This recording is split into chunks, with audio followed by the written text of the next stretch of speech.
Will his performance tonight make him 250,000 pesos richer? Let's find out. Please give a big hand to our 4-time defending champion, Juan Lu. Magandang gabi po sa inyong lahat. Ngayong gabi, meron tayong 4 na contestants na maglalaban-laban para sa titulong Talentadong Puppet. Unahin na natin si Makoy. Makoy, ano ba ang talent mo, Makoy? Anong talent mo? Alam na, taghinawakan ko yung kalatate. Nahala. Ano pa? Taghinawakan ko yung halit. Nahala. Alam ko na talent mo. Magician. Hindi. Ano? Nandurukot. Ay, naku, bawal dito yan. Subukan naman natin si Lola Osna. Lola, ano naman hong talent niyo? Ay, naku, iho. Meron akong joke. Joke? Ano hong joke niyo? Sa Japanese, ang nagandang dalaga. Ano ho? Kano ka ako? Ay, kamukha niyo nga ho yung joke. Ang tanda na rin eh. Luman-luma na yan eh. Don Dominador, kayo naman ho, anong talent niyo? Ay, iho. Alam na, ang talent ko. Teddy akong ventriloquist. Ventriloquist, yun hong hindi gumagalaw ang bibig pag nagsasalita. Oo. Sabihin niyo, talentadong Pinoy. Talentadong Pinoy. Pwede yung ventriloquist to.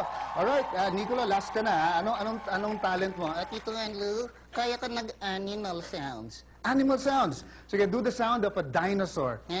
Dinosaur.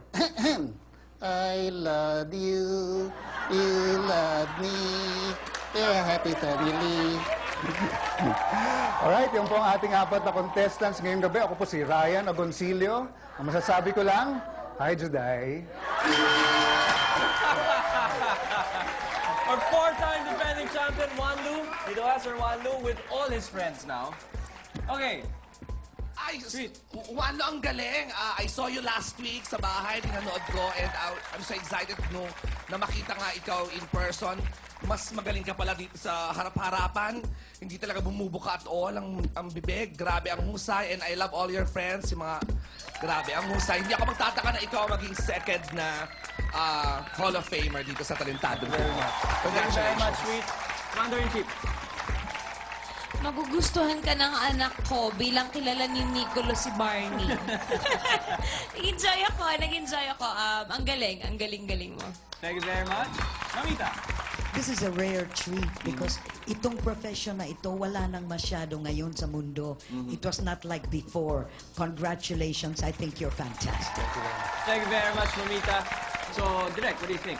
No, tama ang sabi kasi ni Mamita, no? Tama ang sabi ni Mamita that ventriloquism is a dying art, no?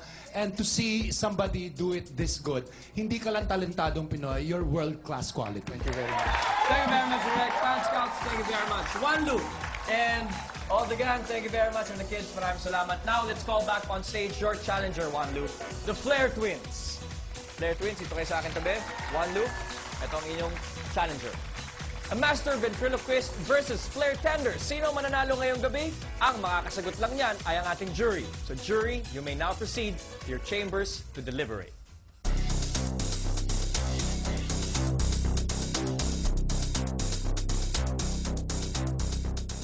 Will Juan Lu take home 250,000 pesos or will he be dethroned by the Flair Twins? Find out when we return.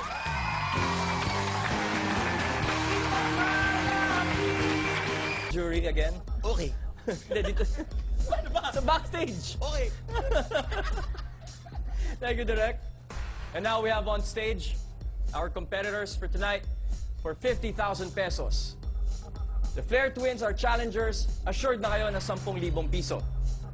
Pero, kung sakaling matalo ninyo ang inyong kalaban, bubuuin ko ng 50,000 pesos. Juan Lu, kung ikaw ang manalo ngayon, this will be your 5th time. You will be the 2nd member of our Hall of Fame and you will be the 2nd person na sumali sa Talentadong Pinoy na mag-uuwi ng kabuuan ng 250,000 pesos. Now, who will it be? Our 4-time champion or our challengers? 10, 50,000. And it was all up to the jury. Jury, maraming salamat sa inyong pagpunta at sa inyong desisyon. And the winner for the day is none other than Juan Lu! Juan Lu, you have just made it to the Hall of Fame of Talentadong Pinoy.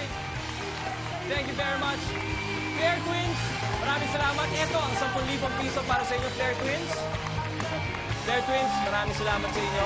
Thank you very much. That's 10,000 pesos. And Juan Lu, you're a second Hall of Fame awardee by winning 5 weeks in a row dito sa Talentadong Pinoy. Congratulations. Ito, 50,000 pesos, pangkumpleto ng 250,000 pesos. And also, we'd like to thank a lot of people for today. Yellow Cab, thank you very much. Pinakamagandang birthday gift niya sa akin. Maraming salamat. Kita-kita ulit next week. I'm Ryan Agoncillo. At ito, nag-iisang Talentadong Pinoy. Juan Lu, congratulations.